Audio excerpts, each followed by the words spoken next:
벌거벗은 임금님이라고 하는 동화 아시죠? 안데르센 동화집에 나오는 것입니다. 옛날에 옷을 매우 좋아해서요, 많은 돈을 옷시장하는 데 낭비하는 임금님이 살고 있었다. 이 임금님은 정사에는 관심도 없습니다. 그리고 자기의 새 옷을 보여주기 위한 것이 아니면 좌우지간 취미 생활도 없는 사람이랍니다. 그리고 심지어 임금님을 누가 찾으면 그냥 옷에 치중해 있기 때문에 회의 중이십니다 라고 말할 정도랍니다. 그런데 임금님이 살고 있는 그 나라는 이웃 사람들이 오가는 큰 도시였답니다. 어느 날 두 명 낯선 사람이 찾아왔어요. 그리고 그들은 자신들이 직공이며 세상에서 가장 아름다운 옷감을 짤 수 있다고 말했답니다. 그리고 자신들이 짜는 옷감은요, 색깔과 무늬만 아름다운 것이 아니라 일할 능력이 없거나 바보 같은 사람의 눈에는 보이지 않는 신비한 옷감이라고 이렇게 말했습니다. 그래서 그 임금님이 그거 참 좋겠구나. 내가 만약 그 옷을 입는다면 우리나라 대신들 중 누가 그 지구에 쓸모가 있는지 없는지는 물론 영리한 사람과 바보도 구별할 수 있을 것이다. 그래, 즉시 그 옷감을 만들도록 해야 되겠다 라고 생각해가지고요, 두 사람을 궁궐로 불러가지고 일을 시작할 수 있도록 많은 계약금을 주었습니다. 그들은 두 개의 배틀을 설치하고요, 그러나 배틀 외에는 아무것도 놓여있지 않았습니다. 그들은 빈 물레에 앉아 밤늦도록 일하는 척했지요. 임금님은 옷감이 얼마나 짜여졌는지 궁금했답니다. 그래가지고 가보고 싶었지만 바보거나 지구에 맞지 않는 사람에게는 보이지 않는다는 얘기가 생각났습니다. 임금님이 불안하지 않았겠습니까? 저라도 좀 불안할 것 같아요. 근데 전 조금 이제 성경에도 배운 게 있어서, 이게 사탄아, 내가 원래 그런 놈인 줄 몰랐냐? 그렇게 하고 하겠지만 저야 뻔뻔하니까 그게 믿음입니다. 그런데요, 그렇게 하겠지만 이 임금님은 그런 믿음이 없었을 것 같아요. 그래서 자기가 창피당하기 싫어서 가장 믿음직한 장관을 먼저 보냈답니다. 그랬는데요, 그 장관이 와보고 깜짝 놀랐어요. 옷이 안 보이는 거예요. 일어나고 있는데. 그래서 희둥그레진 얼굴로 쳐다보고 있었어요. 그랬더니 직공들이 말했습니다. 장관님, 왜 거기서 그러십니까? 가까이 와서 보십시오. 그러면서 옷감 이야기를 씁니다. 너무 아름답지 않습니까? 색깔만 아름다운 것이 아니고 무늬도 아름답지 않습니까? 그러면서 계속 일하는 신용을 냈습니다. 안 보인다고 말했다간 큰일 나지 않습니까? 그래서 내가 안 보인다고 말할 수는 없지. 그래서 그 옷감 칭찬을 잔뜩 했습니다. 그랬더니요, 그 직공들이 또 이 옷감은 무슨 옷감이고 어떻고 막 설명하려고 어떻게 만든다고 설명을 하는 바람에 임금님에게 가서 잘 얘기해 줘야 되니까 그거 잘 외워두고 적어두고, 그래가지고 내가 임금님께 그렇게 보고하겠다고 와서 보고했습니다. 임금님이 너무 좋아했답니다. 근데 중간에 또 궁금한 거예요. 또 궁금해가지고 또 두 번째 사람을 보였어요. 그러니까 이제 여기 처음에는 이제 최지원 성도님을 보냈다면 두 번째는 이제 윤영희 성도님을 딱 이제 보낸 거죠. 이렇게 보내가지고 가서 이제 확인을 해보게 하는 겁니다. 확인을 해봤는데 두 번째 사람이 와봤는데 자기 눈이 안 보이는 거예요. 깜짝 놀랐어요. 먼저 장관이 와서 너무 아름답다고 얘기했거든요. 그래서 자기도 그럴 수는 없어가지고 또 역시 정말 아름답다고 칭찬했어요. 임금님에게 그렇게 보고했습니다. 임금님이 이제 더 이상 궁금해서 견딜 수가 없는 거예요. 그래가지고 자기 눈으로 보고 싶은 거예요. 그 두 장관과 다른 장관들과 함께 이제 그 곳에 갔습니다. 근데 임금님 눈에 안 보이는 거예요. 임금님이 굉장히 깜짝 놀랐습니다. 그래가지고 말합니다. 이건 내가 지금 여지껏 지금 살아봤던 중에 가장 기가 막힌 일이로군. 내가 바보인가? 내가 황제 될 적이 없단 말인가? 거참 내가 당할 수 있는 가장 기막힌 일이로군. 그리고는 임금님은 속으로 생각했습니다. 그렇지만 옷감이 보이지 않는다고 말할 수는 없었습니다. 그래서 그것도 역시 칭찬을 했습니다. 근데 그러나 이것도 역시 가짜였습니다. 빈수레에서 일하고 있는 것이, 그 물레에서 일하고 있는 것이었습니다. 그리고 이제 그 옷에 대한 소문이 전국으로 퍼졌어요. 그래서 백성들이 모두 국민들이 궁금해했습니다. 이제 큰 행사가 있었는데 그 행사에 유기로 결정을 했습니다. 그 전날 불을 16개나 피워놓고 밤새 일하는 흉내를 냈습니다. 직공들이요. 그리고요, 임금님이 드디어 입으로 갔습니다. 그랬더니 공중에 이렇게 들어가지고 칼로 자르는 육내며 이렇게 받치는 육내며 이렇게 해서 임금님에게 옷을 입히고 뒤에서 옷을 이렇게 들어줬습니다. 그리고 이제 행차가 시작되었습니다. 신하들이 뒤에서 옷을 받치는 흉내를 내고 그리고 뒤쫓아가고 있었어요. 그 직공들이 말했습니다. 이 옷은요 너무너무 아름다운데 가장 좋은 특질은 거미줄처럼 가볍다는 것입니다. 입은 것 같지 않은 옷, 그 느낌을 드는 그런 것이 가장 이 옷의 특질입니다. 이게 바보고 능력이 없는 사람들, 이런 사람들에게는 안 보이는 것뿐만이 아니고 가볍다는데 입은 것 같지 않다는 데 특질이 있습니다. 그렇게 가지고 행차를 했습니다. 모든 국민들도 그 옷감에 대한 소문을 들었기 때문에 다 너무 아름답다고 칭찬을 하고 있었습니다. 근데 한 어린아이가 임금님 옷 안 입었네? 라고 말했습니다. 그 얘기를 듣고 그 아이 아버지가 보니까 분명합니다. 이 아이가 그러는데 저 옷 임금님 옷 입지 않았대요. 우리 다시 한번 잘 봐봅시다. 예, 그렇게 말했습니다. 그랬더니 이제 사람들이, 국민들이 전부 소리쳤습니다. 임금님은 아무것도 안 입었대. 저기 저 아이가 그러는데 아무것도 안 입었대. 라고 이제 어른들이 전부 소리 질렀답니다. 그것이 소문에 소문을 해서 이제는 말이 바뀌었습니다. 임금님은 아무것도 안 입었어. 마침내 온 국민이 소리쳤습니다. 그 말은 임금님의 마음도 흔들어 놓았답니다. 임금님도 국민들의 말이 옳은 것 같았거든요. 그렇다고 이 행차를 도중에서 그만둘 수는 없다. 임금님은 아까보다 더 자랑스러운 태도를 취했습니다. 그리고 시종들도 여전히 임금님의 기다란 옷소매를 높이 쳐드는 신용을 하면서 아주 의젓하게 그리고 천천히 임금님의 뒤를 따라가고 있었습니다. 저기 안데르센 동아집이에요.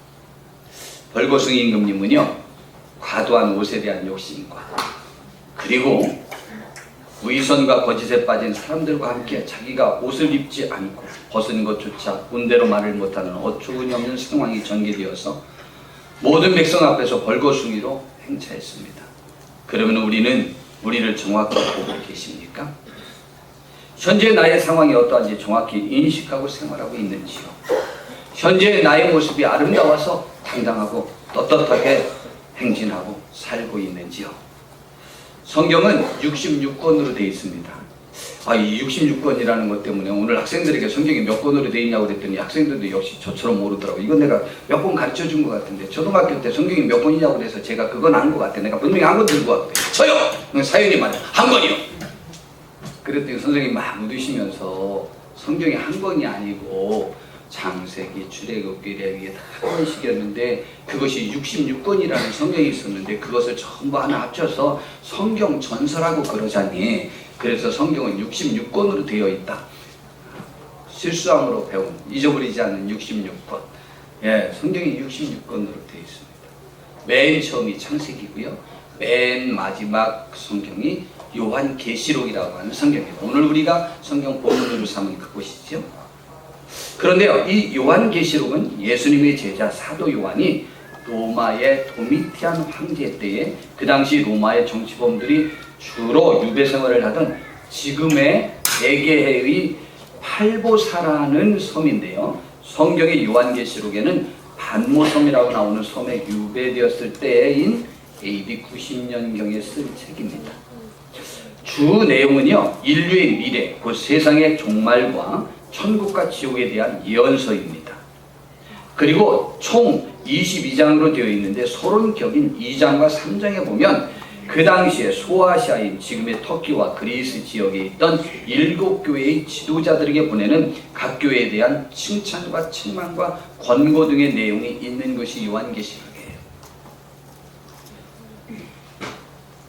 그리고 7교회 중에요, 4교회인 에베소 교회, 버가모 교회, 두아디라 교회, 사대 교회는 칭찬도 듣고 책망도 듣고 권고의 말씀을 듣게 됩니다. 그리고 2교회인 소마나 교회는 가장 작은 교회인데 소마나 교회와 빌라델비아 교회는 칭찬과 격려의 말씀만 있습니다. 책망이 없어요. 그러나 오늘 살펴보고자 하는 라오디게아 교회만은 칭찬의 말은 없고 책망과 권고의 예언만 있는 그러한 교회입니다. 가장 잘못하고 있는 교회인 거죠. 그럼 라오디게아 교회가 어떤 교회인지 살펴보겠습니다. 그 교회를 살펴보기 전에 우선 라오디게아 교회와 그 지역의 특질을 우선 살펴보고 있는데, 그 지역의 첫 번째 특징은요, 그 지역이 로마 제국이 그때 유럽과 지금 터키, 그리스 그쪽 지역까지 전체에 지배하고 있었는데, 그때 당시에는 그곳을 소아시아라고 했습니다. 그런데 로마에서 소아시아 지역으로 가려고 하는 관문이 이 라오디게아라고 하는 도시입니다. 그런데 그 도시가 그래서 교통 요충지였던 것이죠. 그 도시의 첫 번째 특질이 그래서 교통 요충지면서 가장 부유한 도시였습니다. 그런데 그 일곱 교회 지역 중에서 제일 부자 교회이기도 하고 지역이기도 하지만 로마 제국 내 전체 도시 중에서 가장 부유한 지역이 이 라오디게아 교회라고 하는 것이죠.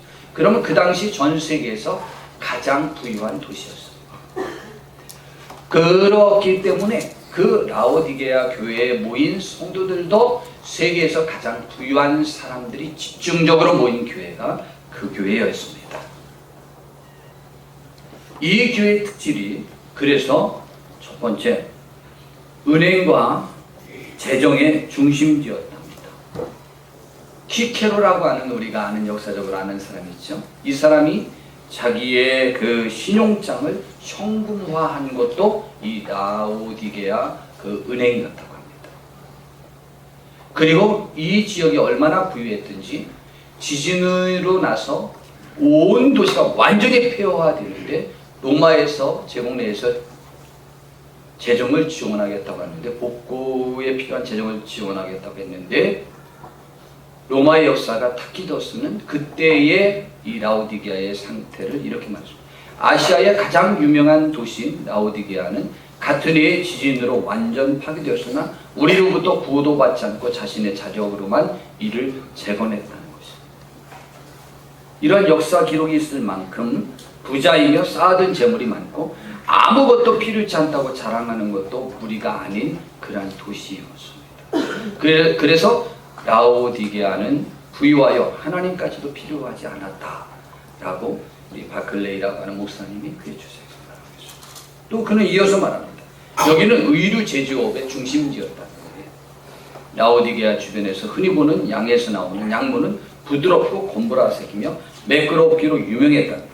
이곳에서는 값싼 의류가 대량 생산되었고 특히 유명한 것이 트리미타라고 불리우는 튜닉이며 이로 인해 라오디게아는 트리미타리아라는 별명을 갖게 될 정도였답니다.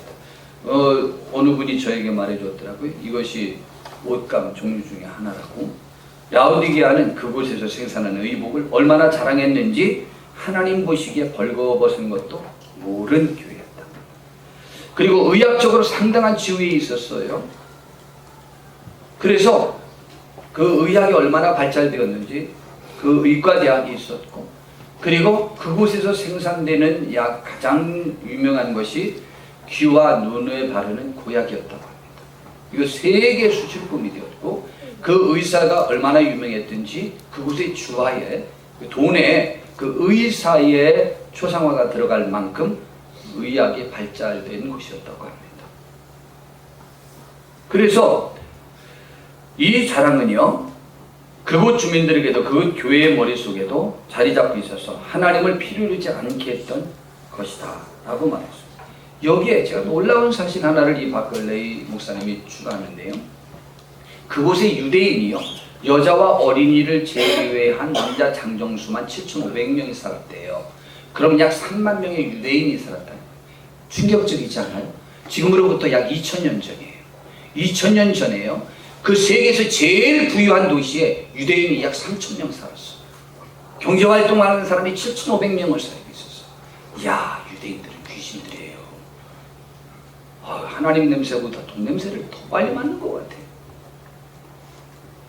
그래서 그들은 성전세를 꼬박꼬박 바쳤는데요, 그 외화 유출이 너무 많아서 그것을 금지시키기도 할 만큼 유대인들의 영향력이 많은 것이었다고 합니다.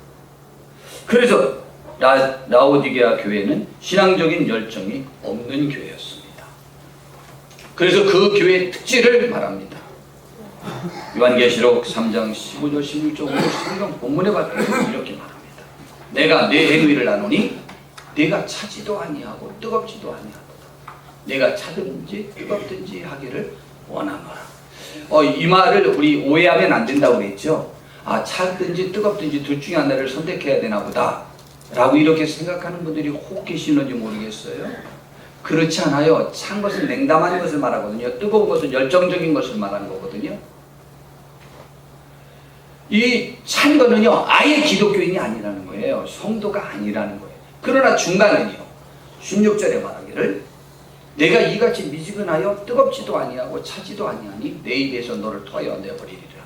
이 물 이야기도 라오디게아 사람들은 잘 이해할 수 있는 것이죠. 약 한 20km 떨어진 골로새로부터 찬 물, 생수를 마실 수 있는 것들을 수로로 끌어들였다. 그 지역에서는 물이 안 좋았다. 대신 온천물이 있었대요.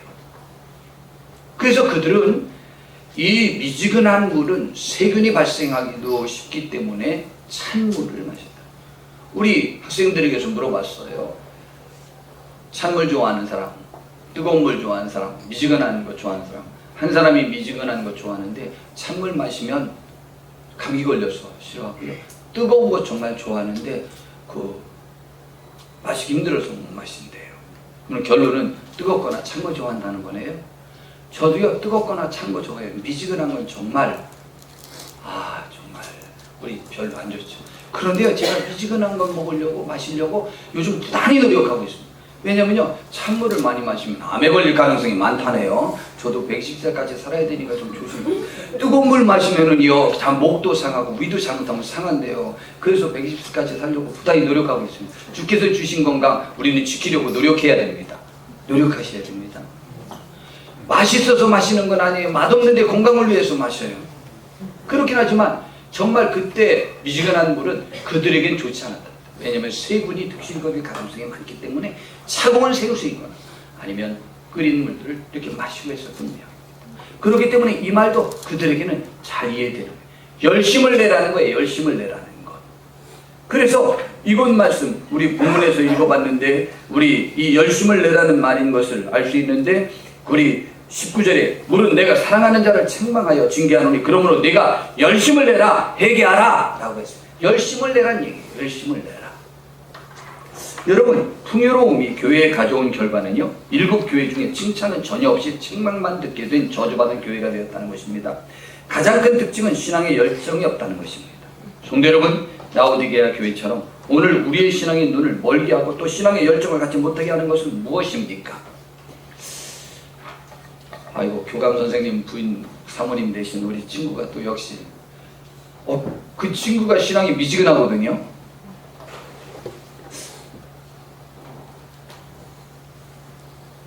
참 좋은 친구인데 카톡을 보내줬어요.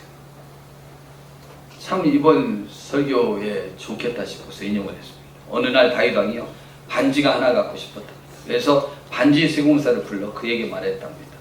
나를 위한 아름다운 반지를 하나 만들어라. 내가 승리를 거두고 너무 기쁠 때에 교만하지 않게 하고 내가 절망에 빠지고 시련에 처했을 때 용기를 줄 수 있는 글귀를 넣어라.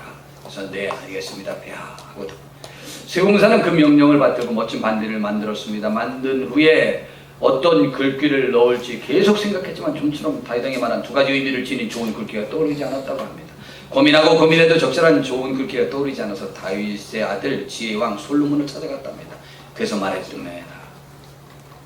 기쁠 때 교만하지 않게 하고 절망에 빠졌을 때 용기를 줄 수 있는 글귀를 반지에 새기라고 하시는데 어떤 글귀를 적으면 좋겠나이까?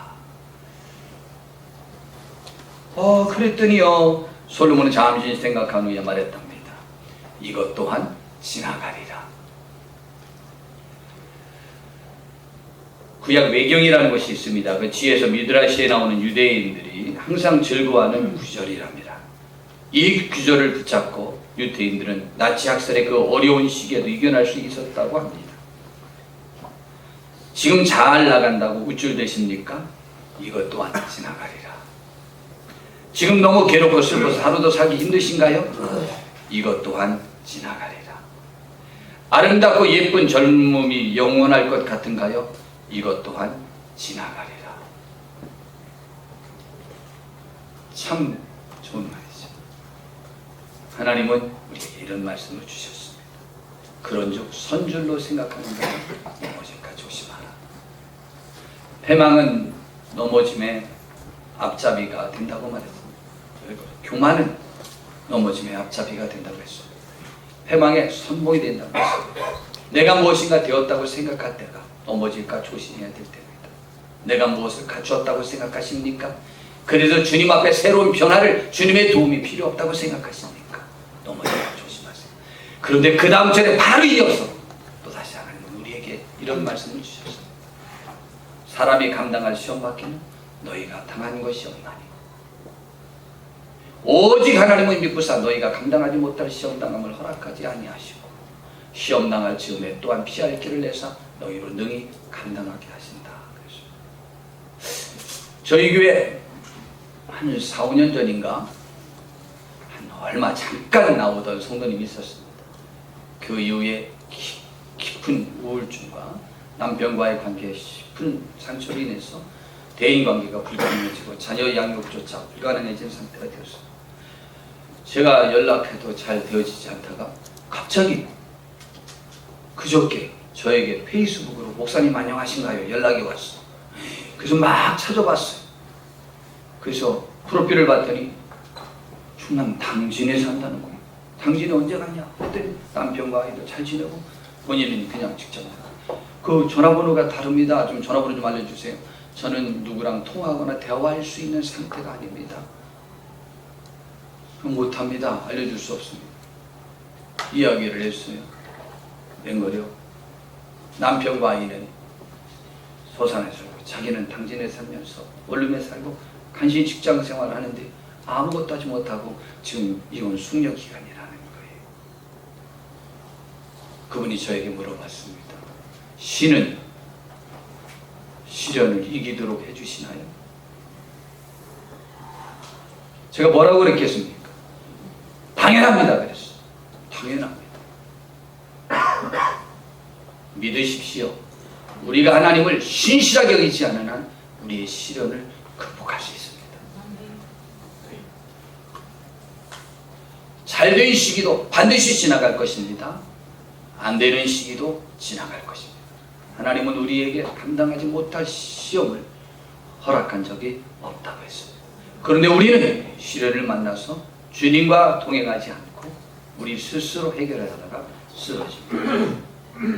그러므로 우리는 우리 현재 주어진 여건에 우리의 삶을 의탁하셔서는 안 됩니다. 그래서 디모데서에서는 이렇게 말합니다. 내가 이 세대의 부한 자들을 명하여 마음을 높이지 말고 정함이 없는 재물에 소망을 두지 말고 오직 우리에게 모든 것을 부여주사 누리게 하시는 하나님께 소망을 두는 것이 옳다는 이 세상에 부는 정함이 없다는 것이죠. 부귀영화는 지나간다는 거예요. 우리의 건강도 아름다움도 지나갈 것입니다. 거기에 소망을 두지 마세요. 하나님께 소망을 둬야 합니다. 다짐하는 마음으로 아멘 하십시다. 아멘. 부자와 거지 나사로의 교훈에서도 우리 알 수 있지 않습니까?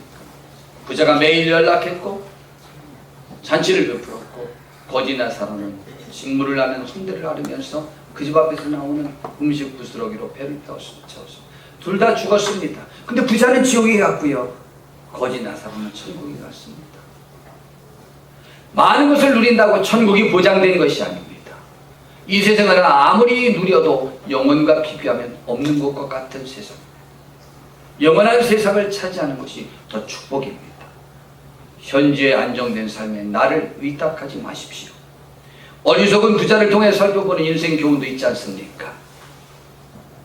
한 부자가 농사가 잘 돼서 고민했습니다. 그 많은 곡식을 어떻게 갈무리할까? 그다 창고를 짓고 그곳에 잘 갈무리해놓고 그가 자기 영혼에게 말했습니다. 내 영혼아, 여러 해 쓸 물건이 풍족하니까 너는 평안히 먹고 누리자라고 말했습니다. 그때 하나님이 그에게 말한다고 했습니다. 그날 밤에 어리석은 자요, 오늘 밤에 내가 내 영혼을 도로 찾으리니 그리하면 내 많은 것이 누구 것이 되겠느냐라고 했습니다.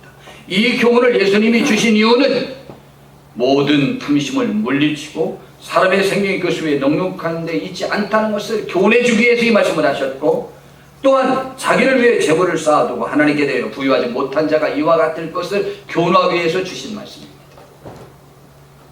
우리는 어느 곳에 나를 의탁하고 있습니까?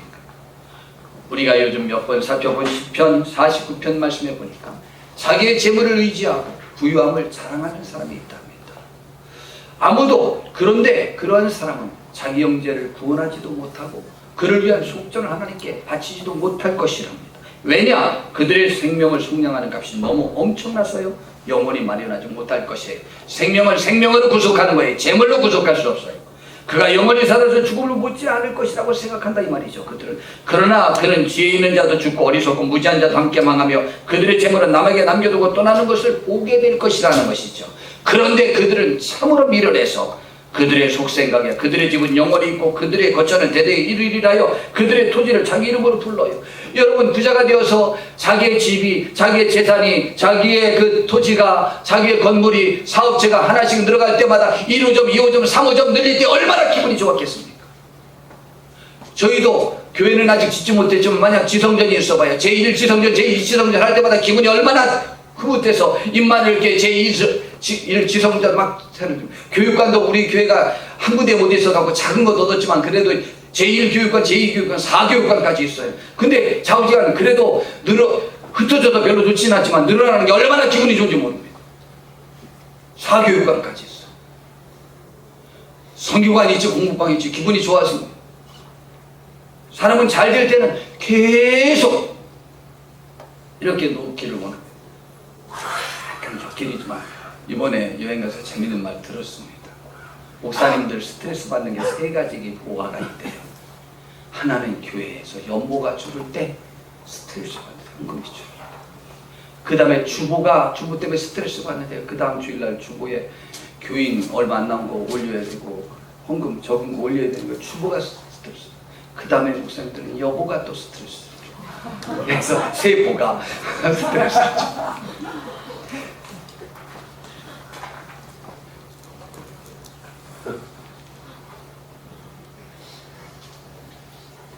재물이 영원할 것 같습니까? 자기의 이름으로 그거 명명하는 것 즐거워하고 그것으로 흐뭇하고 그것을 누릴 것이라고 생각합니다. 그래서 사람은 존귀하고 그런데 장구하지 못하며 멸망하는 짐승과 똑같아요. 그 기간에 하나님을, 영원한 하나님을, 영원한 생명을 소유하는 것입니다. 성도 여러분, 우리의 신앙의 잠에서, 우리의 신앙의 미지근함에서 벗어나지 못하게 하는 이유가 무엇입니까? 이곳 라오디게아 교회처럼 모든 것이 풍족하여 아쉬운 것이 없는 분이 계십니까? 교만은 패망의 선봉입니다. 그리고 세계 각국의 공통적인 현상인데요, 중산층 이상의 부유층의 사람들이 정치적 변화를 대부분 좋아하지 않습니다. 당연하지 않겠습니까? 현재가 유지되길 바라고 있겠죠. 물론 현재의 상황이 아쉬울 것이 없다고 생각이 되면 어떤 변화에 대한 것을 오히려 거부하는 것은 당연할 수 있습니다. 그러나 그것이 신앙과 관련되어서는 다릅니다. 열심을 내야 할 필요성을 느끼고 뜨겁게 주님을 섬겨야 합니다. 현재의 미지근한 상태에 머물러 있어서는 안 됩니다. 우리의 것을 누리느라 주님의 일에 집중하지 못한다면 그것은 하나님 앞에서 범죄 행위가 됩니다. 솔로몬 왕에게서도 살펴볼 수 있지 않습니까? 솔로몬 왕은 세계 역사상 가장 큰 부경화를 누린 왕이자 세계 역사상 가장 지혜로웠던 사람입니다. 그가 20살의 왕이 되어 처음 24년에는 정말 하나님 앞에서 훌륭했습니다. 그러나 44살부터 그 후 16년 동안은 하나님께 집중하지 못하고 여자와 쾌락에 빠졌습니다. 누구나 자신이 수고하고 이룬 것으로 누리는 것을 잘못이라고 할 수도 없고 또 죄는 분명 아닐 수 있습니다. 그러나 그것에 취하여 주의 일을 돌아보지 못하고 하나님의 뜻에 집중하지 못하게 된다면 그것은 잘못된 것입니다. 솔로몬 왕의 잘못으로 말미암아 하나의 이스라엘이 솔로몬 왕의 아들인 르호보암 왕 때에 북쪽 이스라엘과 남쪽 유다로 나누어지게 되었습니다. 성도 여러분, 오늘 우리가 주의 일에 집중하지 못하게 하는 것이 있다면 무엇 때문입니까? 나의 재물입니까? 그것을 누리고 싶어서입니까? 취미생활이십니까? 자녀입니까? 제일 많죠? 배우자입니까? 직업입니까? 건강 때문입니까? 아니면 극한 어려움 때문입니까? 하나님은 우리에게 말씀하십니다. 저에게서 너무 많이 들으셨던 말씀이죠. 형제들아, 내가 이 말을 하노니 그때가 단축하여지고 주님 오실 날이 가까워졌다는 얘기예요. 이후부터 안에 있는 자들은 없는 자 같이 하며 주님이 오실 날이 가까워졌다는 것은 주의 일을 할 시간도 얼마 안 남았다는 거예요. 아내 없는 자들은 없는 자 같이 하는 말은 뭐냐면, 아내가 있으면 아내를 기쁘게 하려고 거기에 신경 쓰느라 교회에 최선을 다하지 못하게 되지 않느냐 이 말이죠. 없는 사람처럼 교회에 최선을 다하라는 말씀입니다. 우는 자들은 울지 않는 자 같이 하며, 슬픈 자들이 슬픔에 자기 연민에 사로잡혀 있으면 주의 일을 열심히 못한다는 것입니다. 자기 연민에 빠져 있지 말라는 얘기예요. 기쁜 자들은 기쁘지 않은 자 같이 하며, 기쁨은요 그거 누리고 싶어요. 누리느라 주의 일에 충성하지 못하면 안 됩니다. 저희 교회는 부유한 사람이 없습니다. 그러나 저희 교회도 마찬가지고 세계 교회도 마찬가지고 세계가 다 똑같습니다. 특별한 신앙이 없는 한 저희 교회도 약간만 자기가 무엇인가 갖췄다면 교회를 우습게 보고 함부로 무시하며 나와 이 관계되는 것들에 관해서 자존심 상해하고 최선을 다하지 못하는 경향이 있고, 내가 조금 무엇인가 갖추어졌으면 그것을 좀 누리고 싶어하느라 주께 집중하지 못합니다. 아쉬운 일입니다. 벗어나셔야 됩니다. 잘못하면 신앙의 잠에 빠집니다. 매매하는 자들은 없는 자 같지 않아요. 장사가 잘 되면 그곳에서 장사하고 싶은 마음이 있습니다. 그런데 그곳에서 매매가 안 되는, 할 일이 없는 사람처럼 하며, 그 다음에 세상 물건을 쓰는 자들은 다 쓰지 못하는 자 같이, 이것을 세상을 잘 이용하는 사람은 잘 이용하지 못하는 사람처럼 말합니다. 세상을 잘 이용하는 사람들이 있습니다. 첫 번째, 여행을 잘 이용하는 사람이 있습니다. 두 번째, 상품 구입하는 걸 잘 이용하는 사람이 있습니다. 여러 가지 것들에 자기가 전문가가 되고 싶어서 한번 하면 그것을 잘하는 사람이 되고 싶어요. 사진을 찍고 싶어하면 최고의 사진을 찍고 싶어하고, 그림을 그리면 최고의 그림을 그리고 싶어하고, 꽃을 키우면 최고의 꽃을, 또 뭐 인터넷 잘하는 사람은 최고의 사람, 컴퓨터 조립 잘하는 사람은 최고의 잘하는 사람이 되고 싶어하고, 학문을 연구하는 사람은 최고의 사람이 되고 싶어하고, 의술도 최고의 사람이 되고 싶어합니다. 세상 것들을 내가 잘 이용하고 활용하고 지혜롭게 사는 것을 증명하는 것이 우리의 삶의 목적이 아닙니다. 우리의 삶의 목적은 구원의 역사를 이루는데 내가 쓰임받아 하나님께 영광 돌리는 일입니다. 그 일이 방해되는 모든 것은 죄입니다. 그것에 집중해서는 안 됩니다. 이 세상의 외형은 지나가기 때문입니다. 그것을 내가 잘 이용해도 누렸다고 하나님 앞에 가서 말할 수 없습니다. 정말 없답니다. 우리의 것에 매여 있지 마세요. 무슨 이유로든 매여 있지 마세요. 우리 것에 매여 있도록 만드는, 눈멀게 만드는, 보지 못하게 만드는 우리의 상황에서 벗어나는 은혜가 있어야 됩니다. 주님은 또 말씀하셨습니다. 나와 함께 아니하는 자는 나를 반대하는 자요. 참 신기해요. 목사님들 중에도 선호하는 성경 구절이 있어요. 저는요 이 말씀을요 고등학교 때 삼색으로 쳐놨어요. 삼색 만드는 방법 제가 가르쳐 드렸죠. 파란색으로 먼저 밑줄을 딱 큽니다. 파란 볼펜. 그리고 거기에 빨간 볼펜으로 밑줄을 딱 크면요 너무 아름다운 색깔이 나와요. 저는 쭉 크면 쭉 안 가고 삐뚤삐뚤 가니까 약간은 빨간색, 약간은 파란색도 나와요. 그런데다가 겹치면 보라색으로 보여요. 전 보라색을 너무 좋아해요. 파란색, 빨간색, 보라색의 밑줄지 제가 제일 중요하다고 생각하는 성경 구절로 이것 구절을 외웠어요. 나와 함께 아니하는 자는 나를 반대하는 자요. 주님이 하시는 일에 반대는 안 하고 그냥 멀찍이 있는 것도 반대하는 자라는 거죠. 구체적으로 더 말씀하십니다. 나와 함께 모으지 아니하는 자는 해치는 자며, 모은다는 것은 예수님이 이 세상에 하나님을 떠난 잃어버린 백성들을 모아 하나님께 드려 함께 구원의 역사, 함께 누리는 것을 원하여 이 세상에 주님이 오신 것입니다. 모으는 일을 하서 오신 거죠. 암탉의 병아리를 자기 품에 안겨 따뜻하게 하고 보호해주기 위해서 모으는 일을 하러 주님이 오신 것입니다. 이 말은 구체적으로 전도하러 오셨어요. 구원의 사역을 이루러 오셨어요. 그 일에 함께 모으지 아니하는 자는 그냥 모으는 걸 해쳐버리는 사람이래요. 무서운 경고의 말씀 아닙니까? 함께 모으셔야 합니다. 함께 하셔야 됩니다. 열심을 내야 됩니다. 오늘 우리는 오늘 본문인 성령께서 라오디게아 교회를 향한 간절한 권고의 말씀을 주셨습니다. 그리고 문을 두드리고 계신 주님께 우리의 마음을 열라고 촉구하고 있습니다. 오늘 본문 말씀을 읽어보겠습니다. 내가 내 행위를 하노니 내가 차지도 아니하고 뜨겁지도 아니하도다. 내가 차든지 뜨겁든지 하기를 원하노라. 내가 이같이 미치거나 뜨겁지도 아니하고 차지도 아니하니 내 입에서 너를 토하여 버리리라. 내가 말하기를 나는 부자라. 예, 그쪽은 부자예요.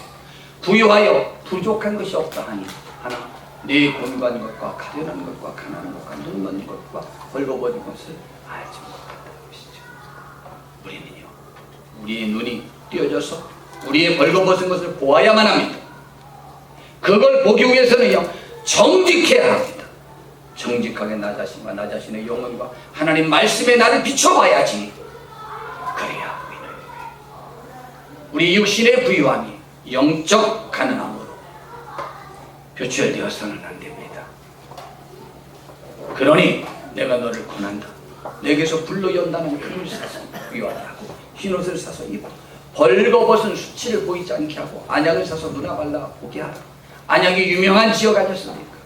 물론 내가 사랑하는 자를 책망하여 징계하노니 그러므로 네가 열심을 내라. 회개하라. 따라하십시다. 열심을 내라. 회개하라. 그리고 또 촉구합니다. 볼지어다. 내가 여지껏 누렸던 모든 것보다 더 위대한 것으로 내가 초대하는데 내가 문 밖에 서서 두드리니 마음의 문을 두드리는 거예요. 예수님이 들어갔어. 주님이 누구든지 내 음성을 듣고 오늘 주의 말씀을 듣잖아요. 문을 열면 마음의 문을 열고 주님 말씀대로 살기로 작정하면 내가 그에게로 들어가 그와 더불어 먹고 그는 나와 더불어 먹으리라. 주님과 함께 먹고 마시는 것이 더 위대한 축복이 됨을 믿는 것이 신앙이에요. 그 신앙이 우리에게 회복되어져서 주님을 깊이 영접하는 우리가 되길 바랍니다. 주님이 내 마음속에 와서 내 속에 꽉 사로잡고 내가 그분 안에 들어가서 그분의 것으로 온전히 옷 입혀지는 그러한 일이 있어져야 돼요. 주님의 것으로 주님의 것으로 덮여지고 우리는 주님을 내 안에 모셔서 내 속에 건 주님만 있어야 되는 것이죠. 이기는 그에게는 내가 내 보좌에 함께 하여 주기를 내가 이기고 아버지의 보좌에 함께 앉은 것과 같게 해주겠다고 약속했습니다. 훗날에 예수님과 함께 천국에서 하나님과 한자리에서 누리는 축복을 주겠다는 거예요. 그러기 위해서는 어떻게 하느냐? 마음 문을 열라는 것을 요한계시록에서 사도 요한이 계시록에서 이렇게 말씀했는데 요한복음에서 그가 이렇게 말했습니다. 영접하는 자. 예수님을 영접하는 것은 말이에요. 영접하는 것은 무슨 뜻이냐면요. 영접은요. 그냥 친구를 맞이할 때 영접한다고 말하지 않습니다. 나보다 높은 분을 그분을 내가 모신 것만으로도 나에게 영광이 되겠다고 생각하는 대상을 기쁜 마음으로 최대한 높여가면서 모셔드리고 대접하는 것을 갖다 모시는 것을 영접이라고 말합니다. 주님을 가장 귀한 대상, 그분이 나에게 오신 것만으로도 나의 존재 가치가 높아질 거라는 인식을 갖고 그분을 내 마음속에 모셔드리는 것입니다. 이 사람을 다른 말로 바꾸면 곧 그 이름을 믿는 자들에게 영접하는 사람이 믿는 거예요. 우리가 주님을 진심으로 영접합니까? 주님을 영접하는데 자면서 영접할 수 있습니까? 못합니다. 남보다 앞장서서 그분 앞에 나서서 내가 그분과 악수라도 하고 좋은 것도 하려고 가장 앞장서는데 잘 수 있습니까? 못 잡니다. 우리의 마음속에 주님을 귀히 여기셔야 그리고 신앙의 자리에서 깨어나서 그분을 모셔드리려고 합니다. 이것이 믿음이에요.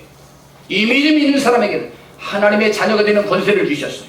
여기에 부유하거나 가난하거나 건강하거나 병들었거나 어떠한 상태든 기쁘거나 슬프거나 현재 상황과 조건은 하나도 없습니다. 내 마음속에 주님을 향한 진실한 그 마음을 요구하고 있습니다. 주님을 영접하시는 우리가 되기를 진심으로 바랍니다. 이것이 주님을 믿는 것입니다. 우리의 부유함이, 우리의 안락함이, 우리의 현재 여건이 괜찮으니 주님조차 거부할 수 있는 것으로 변해되어져서는 안 됩니다. 우리의 연약함이 주님조차 모셔드리지 못할 만큼 좌절케 만드는 것은 사탄의 침략입니다. 주님은 말씀하셨어요. 수고하고 무거우신 자들아 다 내게로 오라.